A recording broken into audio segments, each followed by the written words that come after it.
kagahapon sa manay ko gitugon ni mama daw nga patinglan mo daw to si Inday siyang utang kay bayad daw niya og mimo ko. Ako tato-atuon bi. Amo day trabaho day dinhi sa ilahaw. Naa to siya kwarta ba?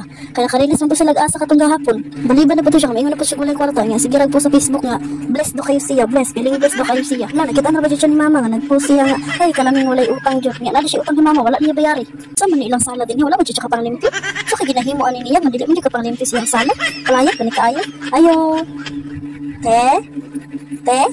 Te, day, nakada sa salod.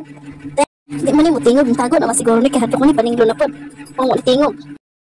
Te, ayo, te, nakada sa salod. Salod ko ha. Te, maningil daw si mama sa imong utang kagahapon, te. Maningil daw si mama, te, kinakarilis naman daw kami ko kagahapon. Ingon patulong yung mga kauban kagahapon po, nag-release naman daw mo. Pwede ba daw paninglo ni mama ang imong utang sa kay gamitan man ko daw niya. Kadugi naman daw kagasad sa iya, sige naman. Ay, day. Sensya na kaayo ha. Ako li pasabot ni mama day nga. Importante pa kang kwarta sa imo ha. Wala pa jud kay ikabayad. Ako ni bahala ni mama mag-extend sa iya day kay. Ako naman jud ko ang apiki pa kabaw niya. Kinahanglan po nimo ang kwarta. O, ba naman jud nga kinahanglan nimo ang kwarta mao wala pa ka nakabayad. Sige lang ako ni bahala ni mama mag-extend dito sa iya ha. Nakasabot man ko nimo.